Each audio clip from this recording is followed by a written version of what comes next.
Do you know there's an Arab curse that says, may you live in interesting times? Well, if that's the case, I suppose we all are under a curse because we are certainly living in interesting times right now. With all the ongoing litigation over alleged election fraud, there's just no way to tell at this point who is going to turn out to be America's next president. Will it be Joe Biden, whom the mainstream media have all anointed and declared that he's won the election? Or will it be current President Donald Trump, who is launching legal challenges to various election results in a number of different states around the country? Well, we just don't know how it's all going to turn out. But if you prepare for risk in advance, you usually can handle it better than if you don't. So, on tonight's From the Stacks program, we're going to discuss a little bit of what would be the case if Joe Biden becomes our next president. He has promised to put America back in the Paris Climate Agreement, which we officially exited the day after the election, on his very first day in office. How realistic is that? What are the risks? What should Americans do who believe our world and the world's poor should have access to abundant, affordable, reliable energy uh, over the next 4 years? Well, we hope to have Dr. H. Sterling Burnett, a philosopher specializing in environmental ethics, join us to discuss these and related topics on tonight's From the Stacks.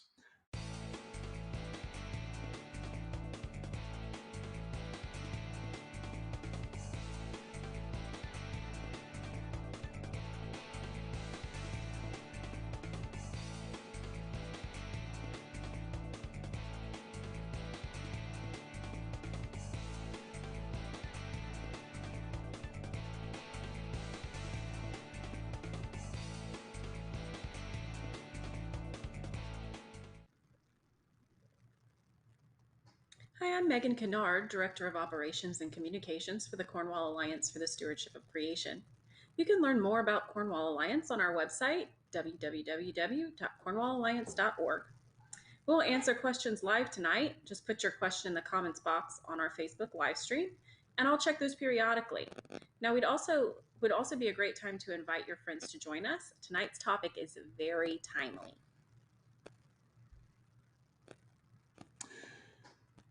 Yeah, and I'm Cal Beisner, the founder, national spokesman for the Cornwall Alliance for the Stewardship of Creation. We are a network of just under 70 scholars, evangelical Christians all.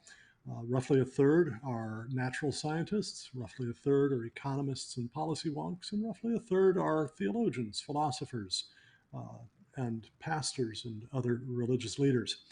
And we exist to educate the public and policymakers about biblical earth stewardship, how we can work together to enhance the fruitfulness, the beauty, and the safety of the earth to the glory of God and the benefit of our neighbors, and about economic development for the very poor around the world, which we see as hanging on two things. One, a set of social institutions, five of them: private property, entrepreneurship, free trade, limited government, and the rule of law.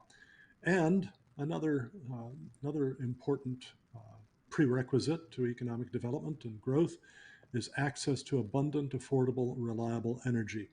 And unfortunately, much of the environmental movement, especially that is terribly concerned about climate change or global warming, is opposed to both these social institutions and to the use of the most abundant, affordable, reliable energy sources that we have: coal, oil, and natural gas, plus nuclear and hydro. And so there's often a need for the Cornwall Alliance to be critical of these things, but to be constructive at the same time.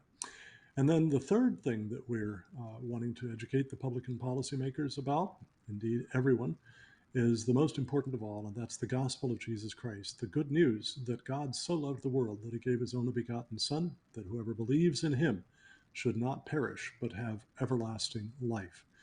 So these are the things that motivate us here at the Cornwall Alliance for the Stewardship of Creation. I hope that they motivate you as well, and I'd invite you to come to cornwallalliance.org Read our many articles there and some major papers, and find out how you can join with the effort. This month, by the way, we are offering as a free gift to express our thanks to donors who give any amount. Doesn't matter how small. Of course, we would like for it to be generous, but our gift to a donor of any amount for a 100% tax deductible donation is the documentary video Fractured: Language, Lies, and Energy. This is a wonderful video done by a former news anchor, Mark Mathis, and he goes into the various lies, the various misleading things about energy in the environmental movement, and especially related to climate change. And he explains how that movement is really putting at risk the poor around the world as well as in America. This roughly hour and a half long DVD is one of the most brilliant I've seen, and we will be glad to send it as our thanks for a 100% tax deductible donation of literally any size.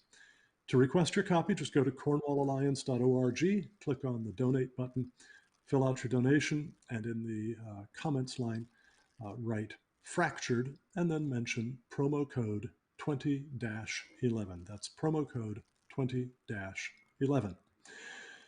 We are hoping to be joined this evening, but perhaps there's some sort of technical problem going on, by Dr. H. Sterling Burnett.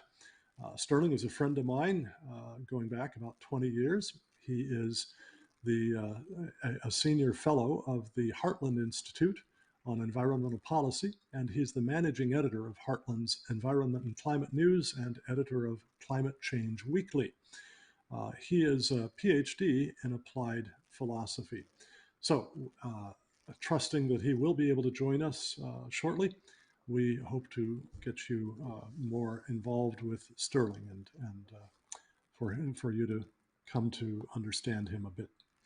Now, let's set the stage a bit, though, first in terms of last week's national elections.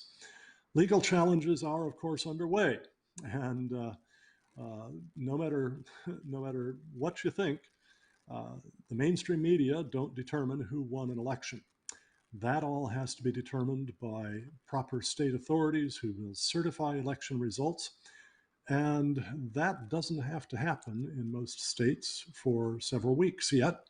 And ultimately, it'll be determined by a vote of the Electoral College on December 14.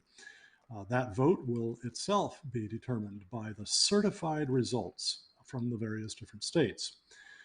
Meanwhile, the mainstream media, who have opposed President Donald Trump for 4 straight years and done all they could to make his efforts fruitless, has taken upon itself to crown Joe Biden, his challenger. And so what we think we need to do in tonight's program is to talk a little bit about, okay, so what if Biden does become the next president of the United States? What will that do in terms of the issues that greatly concern us? Biden's views on energy and the environment, particularly on climate change, are poles apart from President Trump's. Trump took us out of the Paris Climate Agreement, effective the day after the election, and Biden has pledged to put us back into it on the very day he takes office. So the presidential outcome is a seismic change in itself, if indeed Biden becomes the new president. But 3 other developments are relevant as well. First, though polls predicted a landslide win for Biden, his actual victory, assuming it happens, will be very narrow, if not in terms of the national popular vote, certainly in terms of the margins in the swing states that will determine the Electoral College vote. That indicates a country deeply divided over many issues, including energy, the environment, and climate change. And that means that these are issues on which we can expect to engage in fruitful debate as a body politic. Second, Though pollsters in the mainstream media generally predicted that Democrats would expand their numbers in the House of Representatives, where before the election, they and an independent who caucused with them held 232 seats and Republicans 197, with 5 seats vacant. Instead, as of now, it appears that Democrats have lost 5 seats, while Republicans have gained 5, and 24 races are still undecided. Republicans are likely to gain some more seats, leaving Democrats with a smaller majority in the House of Representatives. And that is going to make it more difficult for them to push legislation through. Third, again, despite polls suggesting Democrats would readily take control, the situation in the Senate is going to be very, very close. Before the election, Republicans held 52 seats, and Democrats and 2 independents who caucused with them held 48. As of now, the two sides are 49 seats confirmed for the Republicans, as one Democrat challenger just conceded his race yesterday in North Carolina. And the Republicans are expected to win in Alaska. And that would give them 50 seats. That would leave 2 seats to be determined to, and and those are both in Georgia, where there are runoff elections set for January 5, because in both cases, neither candidate got more than 50% of the popular vote. Now, if Republicans win one of those seats there in Georgia, they'll have 51 seats and control the Senate. If Democrats win both of them, they'll have 50 seats. And since, in case the two parties are tied, the vice president casts tie-breaking votes, Democrats will control the Senate. Again, if Joe Biden becomes the president and Kamala Harris becomes the vice president. And that remains a very big if. Now, in light of all that, we need to do a little thinking about what's ahead for energy and climate policy in the next 4 years if Biden becomes president and the Democratic lead in the House is narrower than it has been, and the Republicans retain hair's breadth control of the Senate. Uh, in that case, what we're going to see is uh, tremendous battles going on in Congress over all kinds of different environment and energy proposals. It's going to be very difficult for either side to get legislation actually passed. What this is called is gridlock. And, frankly, as somebody who prefers a limited government, a smaller government, I kind of welcome gridlock in Washington, D.C. If you've ever been to Washington and tried to get around in that city, particularly by car, you've recognized that the traffic there is just horrendous, and all sorts of people say we need to do something to make it easier to get around in Washington. I say the opposite. It's wonderful that it's so difficult to get around in Washington, D.C., because that slows down all the bureaucrats so they can't get so much done.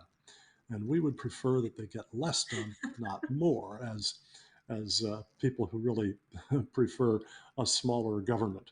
Well, that's exactly the sort of thing that's going to happen in Congress if indeed uh, the election turns out the way the mainstream media are making it look as if it'll turn out at this point. Of course, if Trump continues as president, things will be very different indeed. We will continue to have some gridlock in Congress itself, but the administration will be able to continue its really very positive and helpful efforts at deregulation.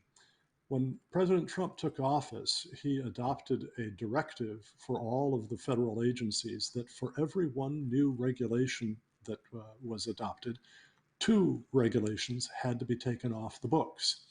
And actually, over the 4 years since then, they've done better than that. They've removed far more regulations than they have actually put in place. And the result has been the removal of barriers to business. And for the first 3 years of the president's term, it has been a tremendous growth of the economy and tremendous growth in employment, leading to the lowest unemployment levels for the nation as a whole in well over 50 years, and the lowest unemployment levels ever for African Americans, for Asian Americans, for Latin Americans. Uh, this is a really tremendous uh, progress that the Trump administration has made. Well, if he returns to office in January, then the president will be able to continue this, and the Senate will be able to continue to approve his judicial appointments and so on. So I think we would see a continuation and indeed an improvement of what we've had over the last 4 years. If Democrats control the Senate instead, well, there will be even more gridlock. There will be great difficulty in getting any new judicial appointments approved, especially to the Supreme Court. But already there, we've seen a wonderful switch to the point where the court is now basically 6-3 conservative versus liberal. And it is dominated intellectually, frankly, by those justices who are committed to textualism or originalism in constitutional interpretation, rather than the idea of a living constitution. So this is kind of what we might look forward to. So looks like we're still waiting on Sterling Burnett to join us, but I think Megan had some thoughts to toss in here as well. Well, I want us to move from electoral politics to policy.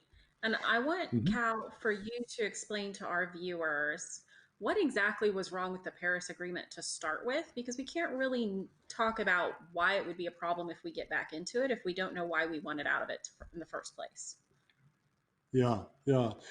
Good point. I mean, the Paris Agreement, my my sort of lowdown on that is that it's not the least bit surprising that Donald Trump, the author of the book The Art of the Deal, took one good solid look at the Paris Agreement and said, that's a bad deal, and realized that we needed to get out of it. Here are some of the reasons why. First of all, the agreement required the US to cut carbon dioxide emissions by 28% below 2005 levels by the year 2025. It also provided billions of dollars of funding to the UN's Green Climate Fund, and it required the United States and every other member nation to tighten emissions restrictions every 5 years in perpetuity, basically, uh, until we all get back to the Stone Age. The studies of the costs of the Paris Agreement um, uh, were done by Bjorn Lomborg, the head of the Copenhagen Consensus, a very fine economist. He took as for granted all of the assumptions by the defenders of the Paris Agreement about how much warming comes from added carbon dioxide in the atmosphere. And then he applied those assumptions to the CO2 emissions reductions projected over the remainder of this century if the Paris Agreement were implemented by every nation perfectly with absolutely no cheating, which, by the way, is certainly not going to happen. But assuming the best in favor of the Paris Agreement, Lomborg just simply did the calculations using their own assumptions, and he found that full implementation of the agreement would reduce global average temperature in the year 2100 by roughly 3/10 of 1 degree Fahrenheit. He also took for granted their own estimates of how much it would cost to fulfill the Paris Agreement. Those estimates actually ranged over quite a broad spectrum, from about $1 to $2 trillion per year for the entire planet every year from 2030 to 2100. That's 70 years. Now, also, by the way, there are costs in the billions and billions of dollars, even hundreds of billions of dollars, pretty much every year between now and 2030, between the signing of the Paris Agreement in 2015 and 2030, but we'll ignore those for the time being.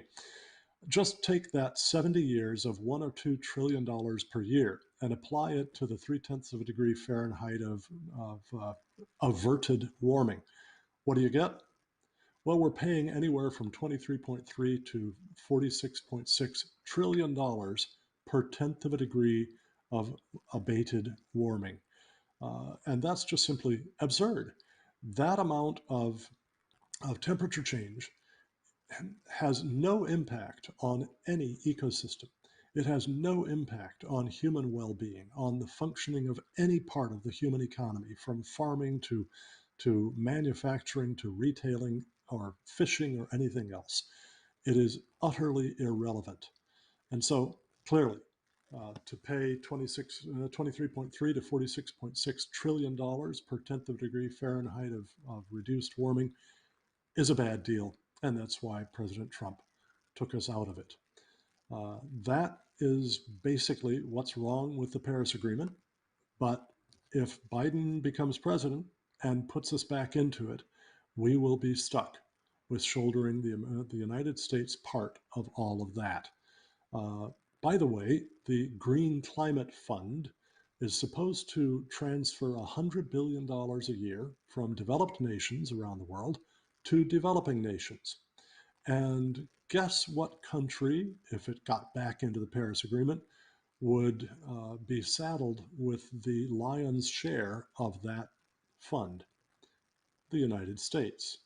Our contribution, well, that's a generous term for it. Our contribution would be roughly $25 billion per year. So there are some of the problems with the Paris Agreement. Some studies showed that it would have very high costs in the United States itself in terms of the impact on the economy. The NERA economic consulting firm, estimated that it would cost the US economy $3 trillion by 2040, along with 6.5 million industrial sector jobs, including 3.1 million in manufacturing. And yeah, just to make the last point about this, the Paris Agreement permits China, India, Russia, and some other major greenhouse gas emitters to continue increasing their emissions, even while the United States and various developed nations are required to be cutting their emissions. China, India, Russia are all increasing their emissions quite merrily as we live. As some context for those of you watching, the United States got out of the Paris Agreement the day after the election. And that same day, Joe Biden tweeted that he would put us back into it as his first day in office, if he can. So that's sort of a little bit of context as to why we're talking about this right now. And when you think about such ridiculously high costs for such ridiculously little benefit, it's obvious that America shouldn't want to get back into the Paris Agreement. And so that's another reason why we want to talk about this right now. But a lot of people don't know things like that, and that's why it's important to get good educational materials in their hands. As Dr. Beisner mentioned earlier in the program, the Cornwall Alliance is glad to offer a free video documentary, Fractured Language, Lies, and Energy, as our gift to say thank you when you give a 100% tax deductible donation of literally any size. To request your copy, you can go to cornwallalliance.org, click on the donate button, fill out the donation form, and on the second page, there's a comments box. You can just write promo code 2011 or just 20-11, or you can put fractured in there, or you can write it all and we'll know what you mean. And then you can share this with your friends. Cal, another question for you.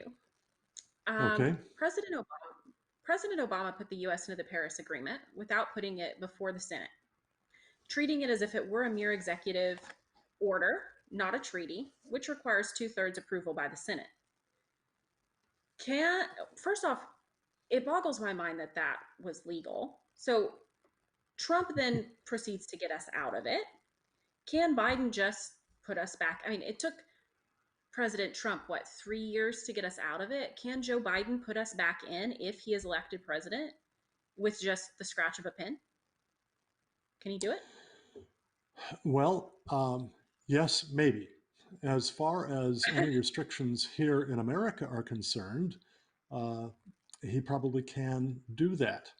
But other member nations of the Paris Agreement, since the United States backed out once, are likely to have some objections to letting us just dance back in as if everything were just fine. They are likely to want to require us to show a new plan for cutting emissions, one that would be more stringent than the one that we put in back in 2016. Since, after all, these plans are required every 5 years. Every 5 years, every signatory nation to the Paris Agreement is supposed to submit a new plan for increased restrictions on their CO2 emissions. So most of these nations would probably say, if you're coming back in, you better have that plan in hand. They would probably also, of course, say, if you're coming back in, then you need to be meeting your $25 billion a year commitment to the Green Climate Fund that is supposed to help developing nations to pay both for climate adaptation and climate change mitigation. And they may very well say, hey, since you sat out for a while, you need to make up for some of that, something about restitution. And that would be part of what goes on. So there are those things that could arise from other countries that remained in the Paris Agreement. Now, on the American side, um, the Congress granted what has happened with the national debt over the last, well, even just the last 8 months with COVID Mm. and the $3 trillion plus that the federal government has poured into responding to COVID, combined with the roughly 30% reduction in gross domestic product that we suffered over a period of about 5 or 6 months. Um, the Congress is not going to be in any mood to spend a whole bunch more money on climate change. And so it may be very difficult for Biden to get Congress to approve any kind of expenditures that would be demanded by these other countries if he were to ask us, were to try to take us back into it. Um, so now there is another thing that I want to mention, and that is that when President Trump took us out of the Paris Agreement, he actually had a choice between two different ways that he could have done it. One is the way he actually did it. And that was by following the rules of the agreement, which required that an announcement be made and that it then would require 3 years plus a few months from that announcement to actually complete the exit from the agreement. That, I think, unfortunately, is what President Trump chose to do. The other way he could have done it was simply to have said, and you kind of alluded to this, Megan, and in your own comments, in terms of being shocked that Obama could take us into it as he did, simply by a signature of his own pen without bringing it before the Senate. The other way Trump could have taken us out would have been simply to say, uh, President Obama didn't have authority to do this because this is indeed a treaty. It's not just an executive agreement, it is a treaty. And he would have been on very firm ground to do that. The Paris Agreement has all of the normal earmarks of a treaty. And not only that, Right. but pretty much every other nation on earth has called it a treaty. And so uh, Obama was really playing games when he got us into it. So Trump could simply have said, President Obama had no proper authority to sign that agreement. And so we're simply not part of it, period. Never were, and we're not now. And if that had been the case, then Biden would have a much more difficult time getting us back into it because he would then have to confront the case made, the legal case made by the Trump administration. Of course, that should have been spelled out well, that this was actually a treaty, not just an executive agreement. He'd have to confront that, and there would be major opposition to that in the Senate, which is supposed to be consulted for advice and consent in entering into treaties. And you have to have a 2/3 vote of the Senate Right. to enter into a treaty. And that's not going to happen. No. Well, when President Obama put us in the Paris Agreement, he also tried to sort of make an end run around Congress to meet the requirements of the Paris Agreement with regulations. Yeah. What are some of those regulatory actions and what were the effects on America's economy? Well, I would mention four things. There are a few others as well, but basically four things. The Clean Power Plan, which was basically a set of regulations used to jack up the costs of all fossil fuels, coal, oil, and natural gas, but coal especially, in order to reduce consumption of those and thus to reduce greenhouse gas emissions, carbon dioxide emissions. And second, the increased CAFE standards, that is, the standards about average fuel mileage that automobiles need to achieve in the United States, manufactured in the United States or sold in the United States. These too were designed to push up the costs of automobiles and and to depress the amount of gasoline, oil, that Americans use. He also halted new oil and gas leases on federal lands in order to restrict our extraction of oil and natural gas. And he put new limits on methane emissions, which come in part from drilling for natural gas. So all of these things are regulatory actions that the Obama administration was able to take without having to consult Congress at all. And uh, if Biden were to go back into office, he could try to reinstate all of these. All of them, by the way, the Trump administration has set aside. So Biden could try to reinstate all of those. Well, President Trump announced on June 1st, 2017, um, that we would be leaving the Paris Agreement. And we talked about why it took so long. Um,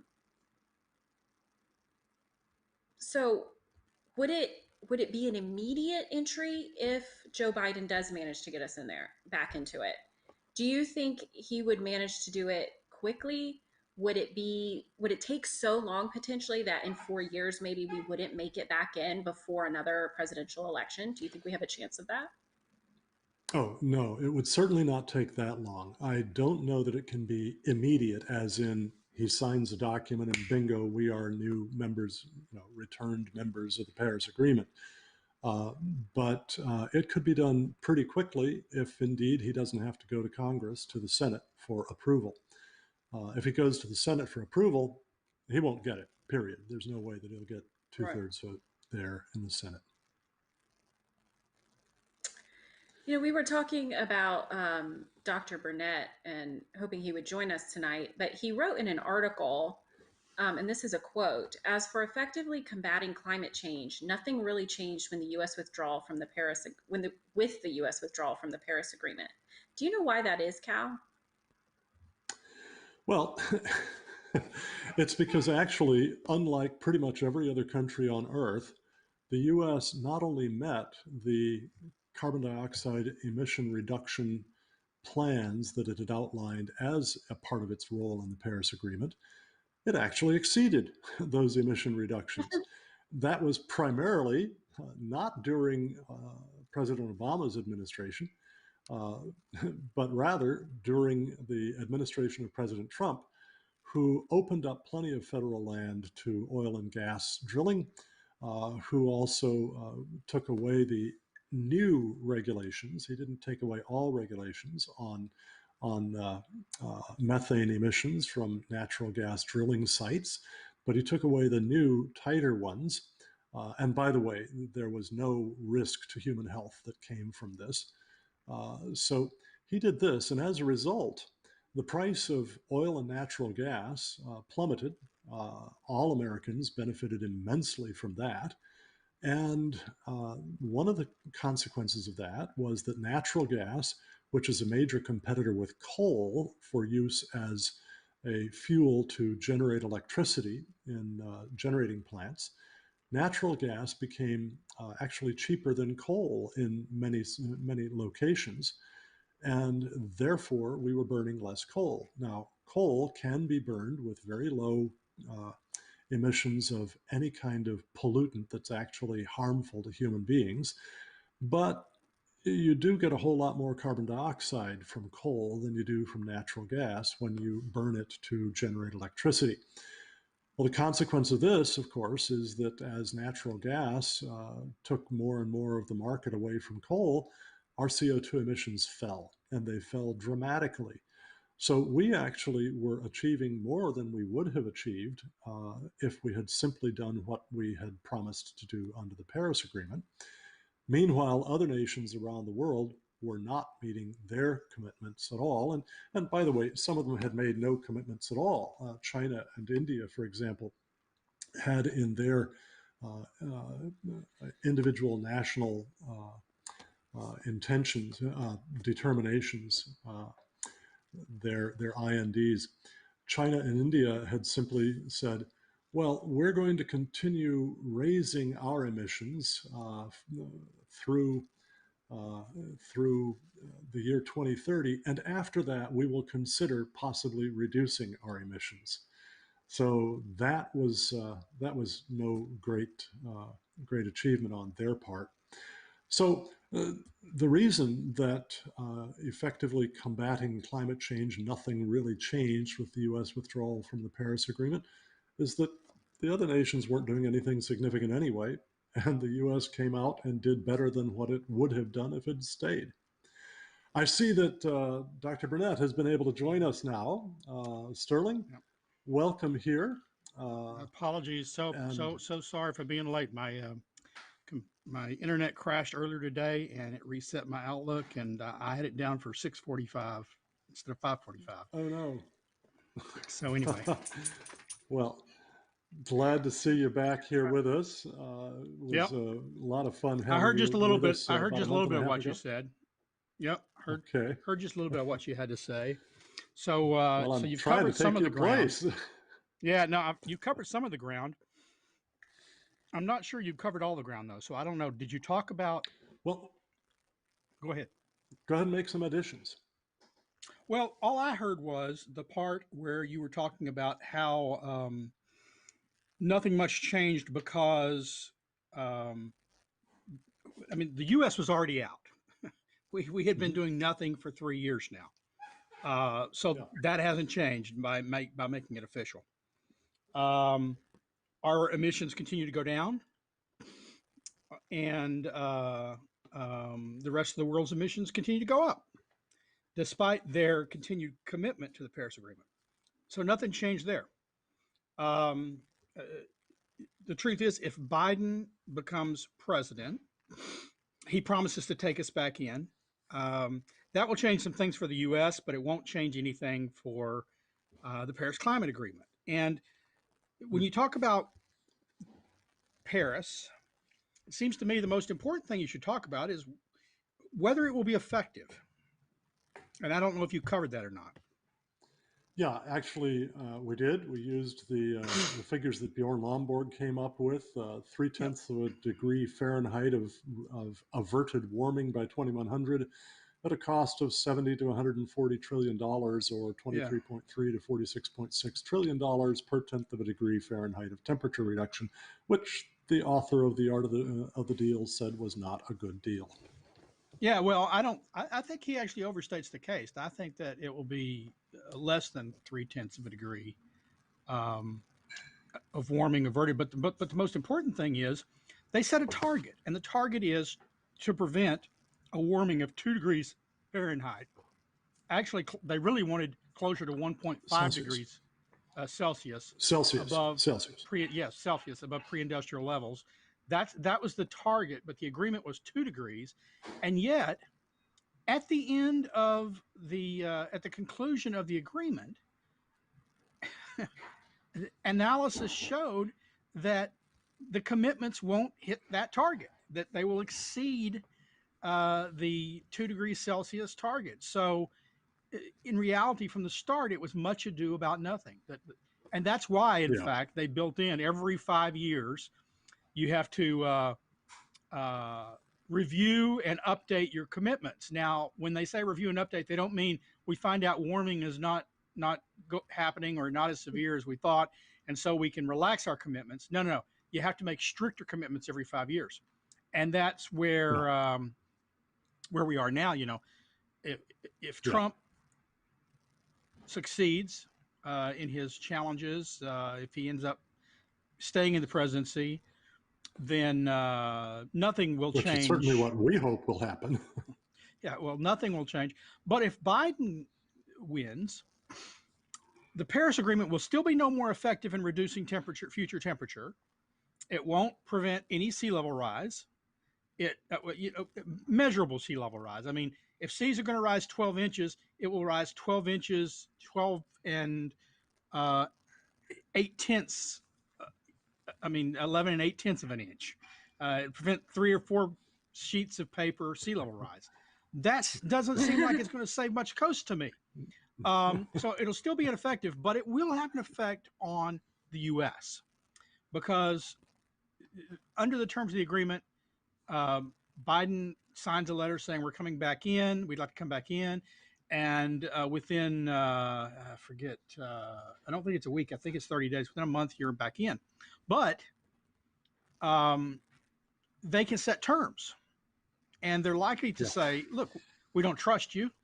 Y'all backed out once, and you're already lagging behind your current commitments, and it's time for you to provide us with your new commitments, your 5-year update, Yeah. which Trump, of course, didn't work on at all. Yeah. And Which we so, did discuss a bit. Yeah. yeah, it's going to be even stricter. And of Yeah. course, they're going to want us to pony up money for the Green Climate Fund, Mm-hmm. $100 billion a year for this Green Climate Fund. With us, we're not footing most of it, but we're footing a disproportionate share of it. So, About 25 billion. yeah, and so I see no evidence whatsoever, regardless of whether Republicans hold the Senate or whatever gains they make in the House, that Congress is going to be willing to pony up an extra $25 billion for the UN's Green Climate Fund every year. And absent that, Yeah. Once again, not effective. Yeah. So, let's see. So while Biden couldn't put us back into the Paris Agreement immediately, Yeah, and it's other not nations unilateral. could impose some conditions that Congress might not be willing to embrace, the risk remains that we will get back into the agreement, and that doing so is going to wreak havoc on our economy. What Yep. should be our real aim then, if just getting out of Paris won't solve the problem? Is there Well, something more that we need to do? I mean, the Paris Agreement itself rests on an earlier agreement under the yeah. United Nations, Well, there's doesn't it? two things there's two things that should have been done from the start. This is under Obama. Under Obama, he negotiated the Paris Agreement. Mm-hmm. It is an agreement in name only. It is a treaty in reality. And treaties are Right. supposed to go through the Senate for ratification. So this was one mistake that Trump made. Trump could have said, you know what, this isn't an agreement. It's not some executive thing. This is binding. Yeah. We're going to submit it to the Senate. The Senate would have defeated it. It would not have succeeded in the Senate. And it will not succeed now in the Senate, whatever the makeup Yeah. after the election. So we could hopefully, if Biden wins, call on the Senate to require him to submit it to them. Say, no, we're not doing anything. We're not That's going to go true. along with anything you do until you submit this treaty to us for our advice and consent for our approval, which it will Mm-hmm. then fail. Now, ideally, what Trump would have done back in 2017 when he first was sworn in is rather than pull out of Paris, he should have pulled out of the United Nations Framework Convention on Climate Change itself. That's the That's the entire. underlying treaty. That's the Yeah. underlying treaty that all future treaties have been built upon. Mm-hmm. So, and that happens after a year. There was no 3-year lag after the commitment. No, if you want to withdraw from the UNFCCC, you send a letter. You say we're withdrawing, and in a year you're out. So we would have been out in 2018, And we would And have if been out you're of out of the all the UNFCCC, treaties. you're also out of the Paris Agreement. You're out of Right. everything subsequent because they're all Yeah. built upon that. Yeah. That's not the course he took. Um, Yeah. Biden, if he gets us back in, and they don't set sort of stricter goals for us to get back in just because they want us back in, because that's always a possibility. They could say, you know what, we're just happy to have you back in, so come on in. They could do that. Then he will do what Obama did, right? Obama didn't through the Senate, so he didn't pass any laws that implemented the terms of the treaty. He went through with executive orders and rules through EPA. He tried to implement the Paris Agreement through the Clean Power Plan, through the higher fuel economy standards, through a variety of other bills, through more efficiency mandates on appliances. Now, most of those have been rolled back by Trump. The courts have thrown out the Obama's methane rules. They threw out Trump's methane replacement, but they also threw out Obama's methane rules, saying that the agency involved wasn't authorized to regulate To impose the rule. emissions on the basis of greenhouse gases as opposed to typical air pollutants. So, but that would be a process. Yeah. And Sterling, that process would be fought. Yeah. Sterling, you mentioned that getting out of the Framework Convention on Climate Change would undoubtedly be very difficult, but that would be, Under the Biden, best it would thing have to been. do. It would get us Yeah. under Biden. It would be under Trump. It would be quite simple, actually. Yeah, that's it. If he had done Nevertheless, that, we'd be 2 yeah, years on yeah, out of Paris. yeah. Now, I think that getting out of the UNFCCC is a very important goal, and as a matter of fact, a couple of months ago we had Don Deers, the author of the book "Klexit for a Brighter Future: The Case for Withdrawing from United Nations Climate Treaties," on our program here. I'm sure you know Don and have read that book. Co-written It's an some pieces outstanding with book. him. Mm-hmm. Yeah, yeah. Klexit for a Brighter Future is a really excellent book.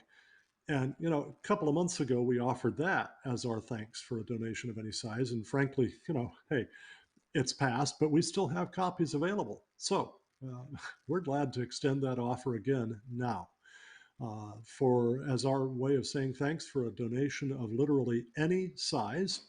If you would like a copy of Klexit for a Brighter Future, The Case for Withdrawing from United Nations Climate Treaties, just simply go to cornwallalliance.org, make a donation of any size, and ask for Klexit, mention promo code 2008, either one of those that you do, and we'll be glad to send you a free copy of that. So this is really where we need to go, is to get us out of the UN Framework Convention on Climate Change. Yeah. Well, would that had been the course that Trump had taken? Yeah. We and other groups advised that, but Paris was the focus of everything. The second focus was the endangerment finding. Uh, it seemed Tell that the us Trump about that. administration they just had bigger fish to fry. It's like, what political battles are you willing to? How much political capital are you willing to spend on that when you're fighting impeachment and other things? Mm-hmm. And it chose not to fight that battle. But But the endangerment finding, were he to win, were he to end up proving to get a second term, he could do that early on. He could go through the process. The EPA under Scott Wheeler could do the assessment, find that carbon dioxide is not a threat to human health or the environment. It's a naturally occurring gas that helps plants grow. That we all emit when we breathe, and so unless we're killing each other when we breathe on each other, with COVID, who knows?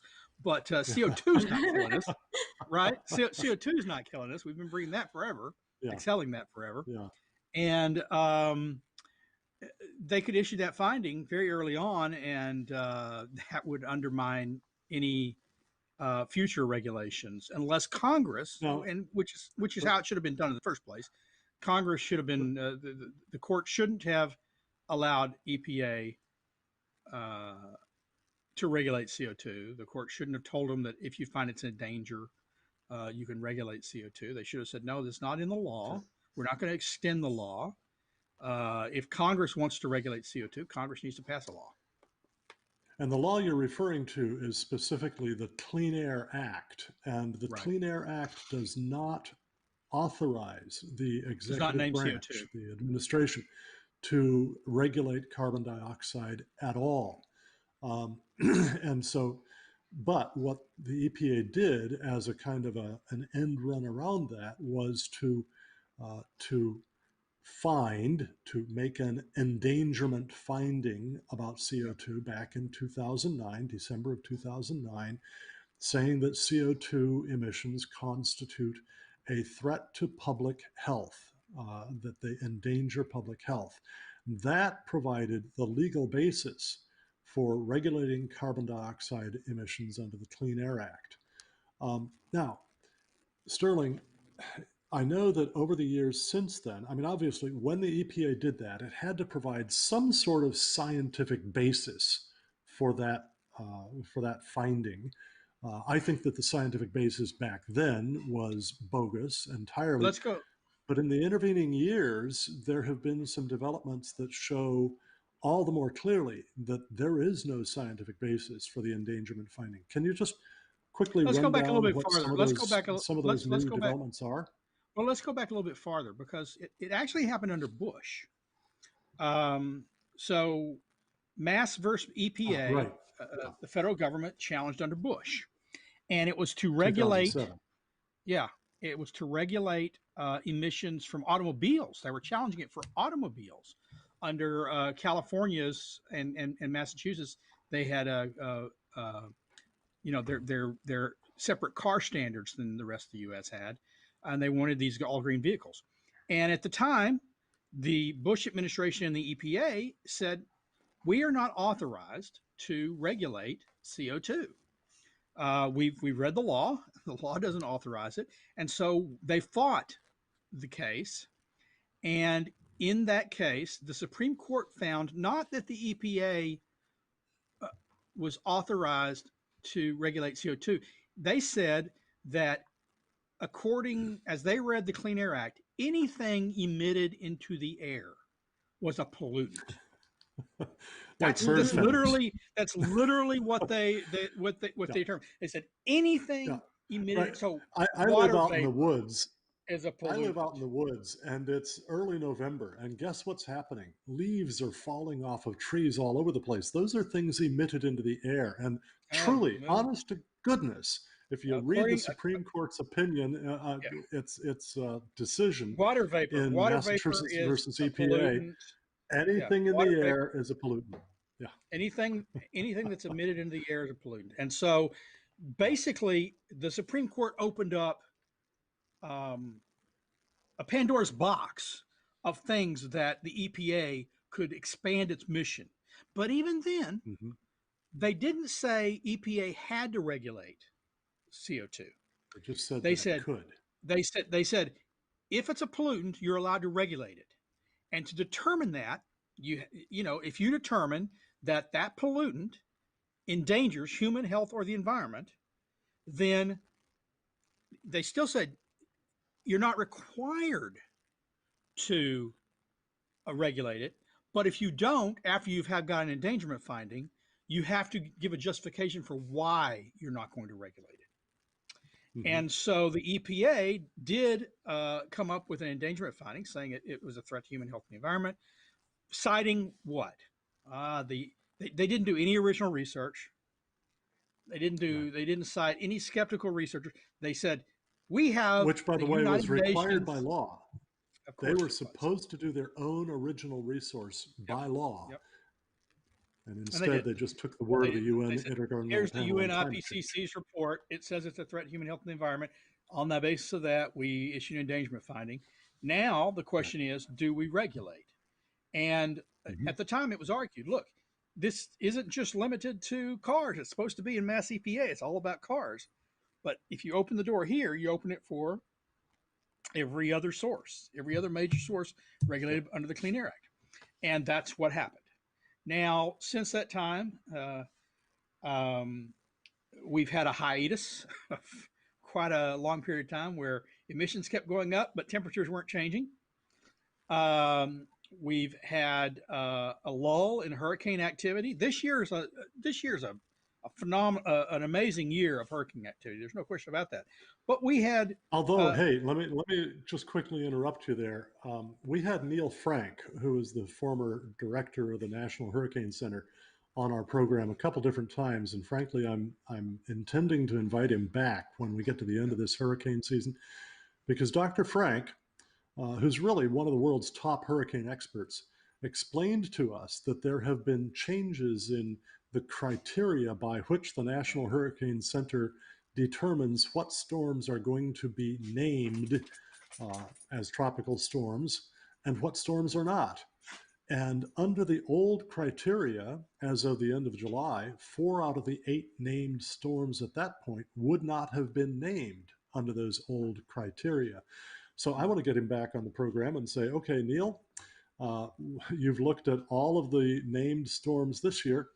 How many of those would not have actually been right. named under the old criteria? And I'm not going to be surprised if it turns out to be close to half, which would put this year right back into, a fairly routine year.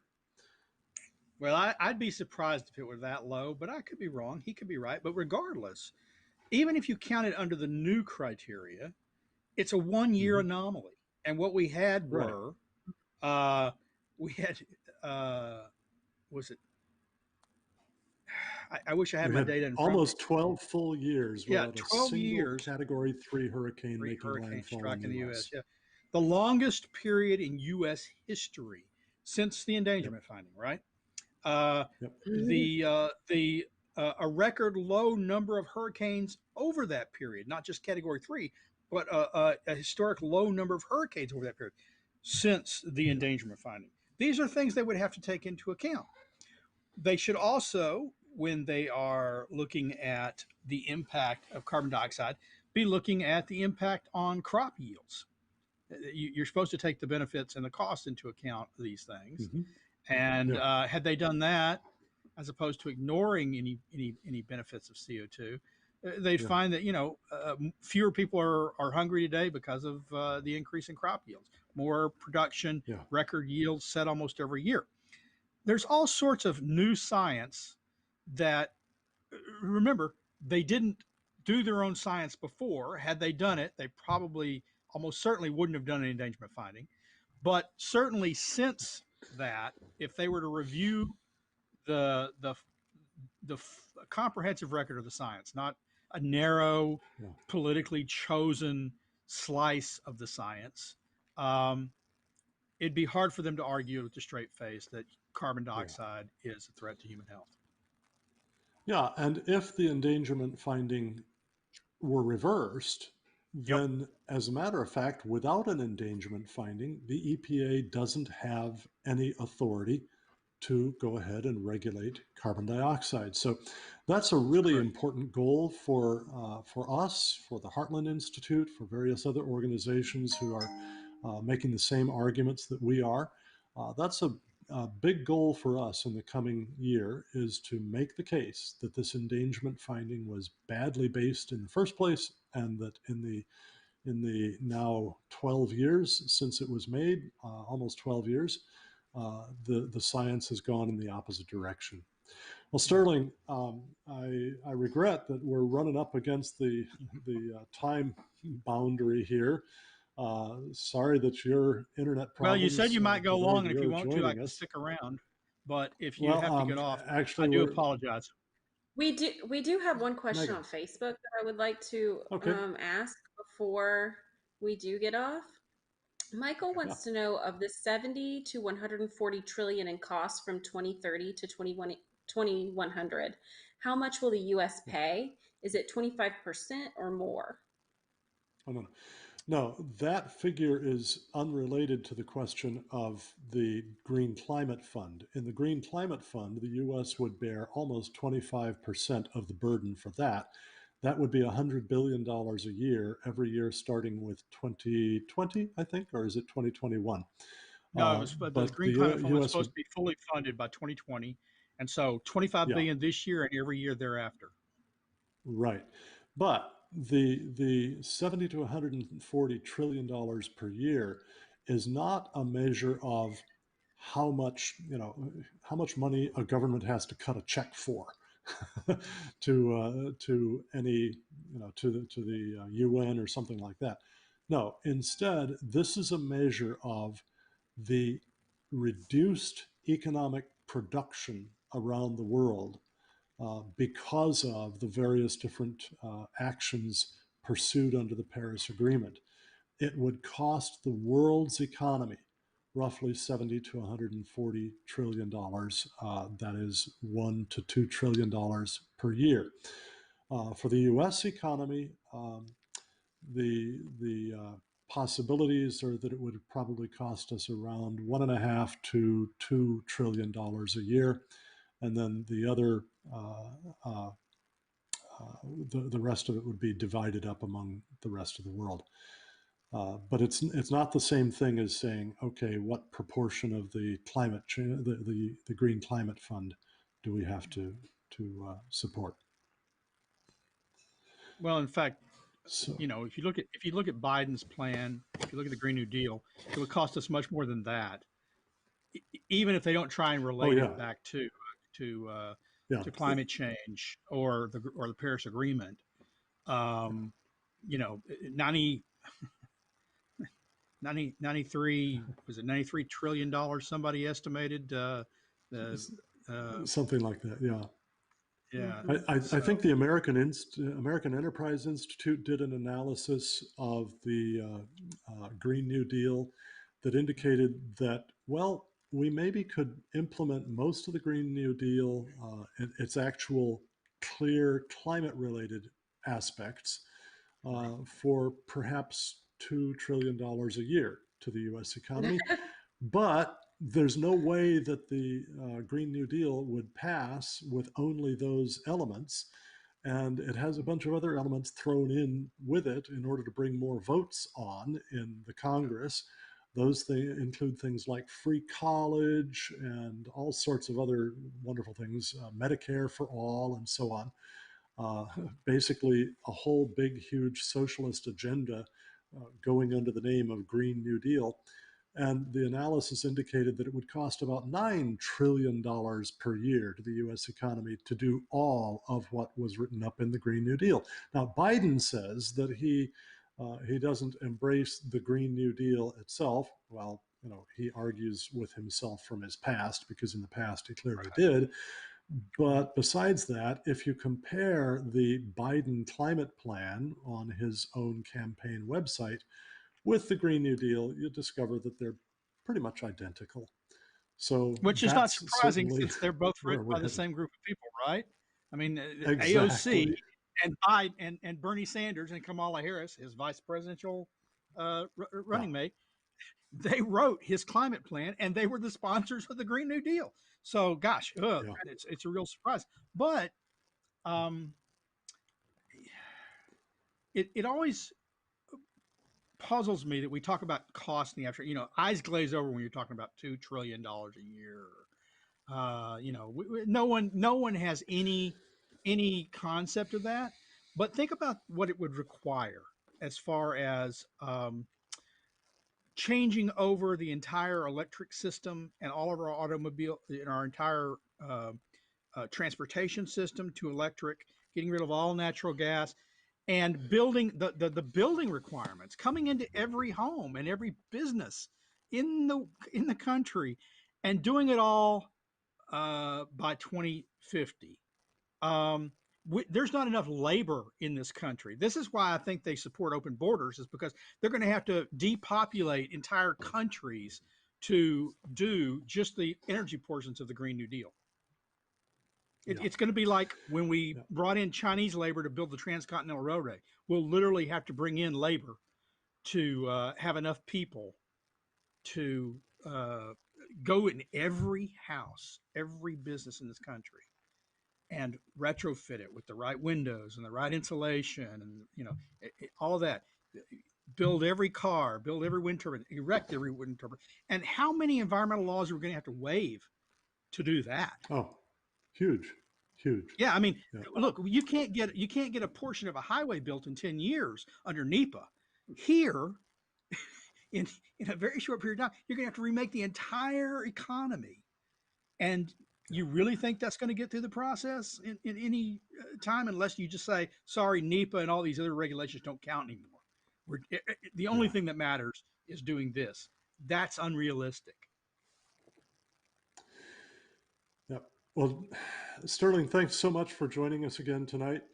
Sorry for the delay on it, but do That's you my have fault, just not some, yours. I apologize. just a few quick closing comments for us? One thing that I was going to ask you early Yep, on, before you got on, uh, yep, you have a PhD in applied philosophy.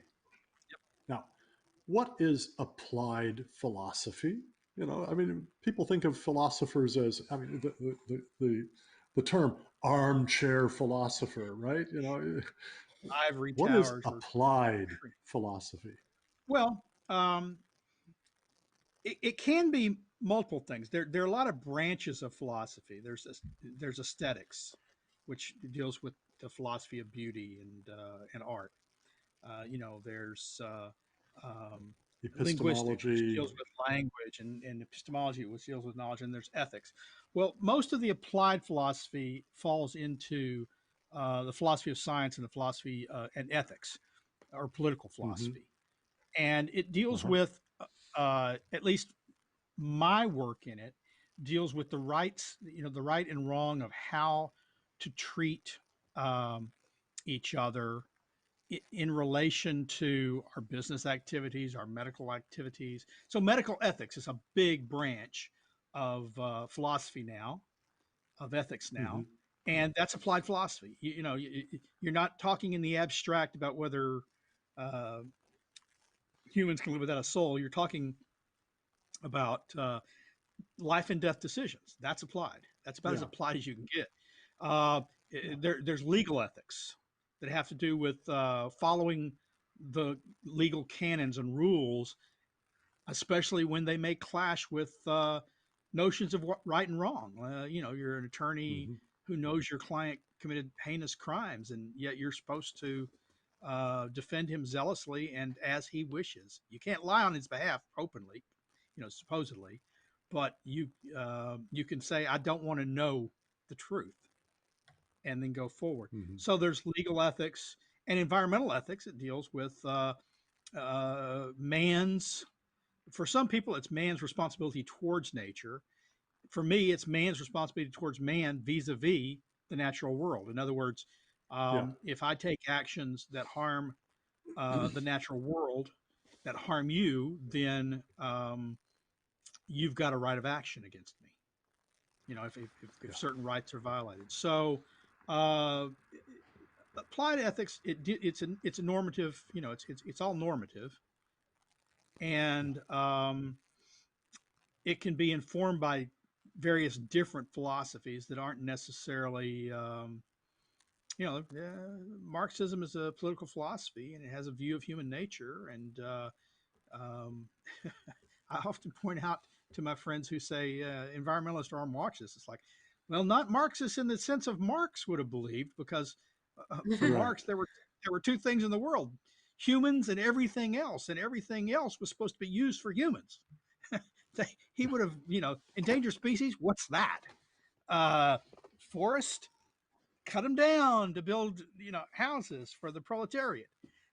He would have brooked no um, uh,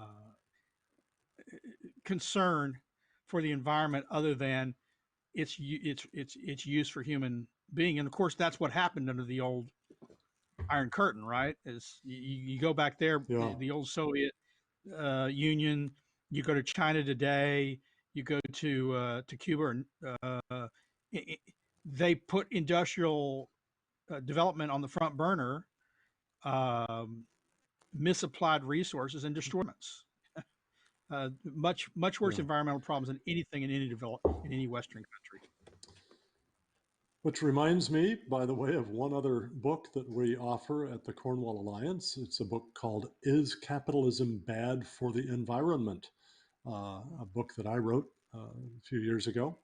And so anybody who's interested in that question, is capitalism bad for the environment? How does its record compare with the record of Marxism? They can just go to cornwallalliance.org, click on the shop button, and find that book there. They can order it from the Cornwall Alliance. Well, Sterling, thanks very, very much for joining us again this evening. Well, I Megan, you want to appreciate you wrap us having up? me on and forbearing my tardy joining. I hope it won't put you off, invite me back again. Though maybe next time, just remind me It won't. earlier We'd in the love to have day. you back again. Thanks for joining. Okay. Well, All thank right. you Thank you. everyone for watching. I do want to just make a note, since I have seen some comments about this. We do know that the mainstream media cannot determine the election. It has not been certified yet. This discussion is a discussion on what happens if. It may not happen. Joe Biden may not be declared the president of the United States, but he may be, and we're still waiting to find that out. So that's why we are having these discussions now. Don't forget, the Cornwall Alliance is glad to offer a free video documentary, Fractured Language, Lies, and Energy, as our gift to say thank you when you give a 100% tax deductible donation of literally any size. We are a 501c3 nonprofit. We run on donations from individuals like you. To request your copy, just go to www.cornwallalliance.org, click on the donate button, fill out the donation form, and in the comments field, which is towards the bottom of the second page, write fractured or mention promo code 20-11. We will be back next week with another interesting discussion, so I hope you will join us and I hope you will invite your friends. Have a great night.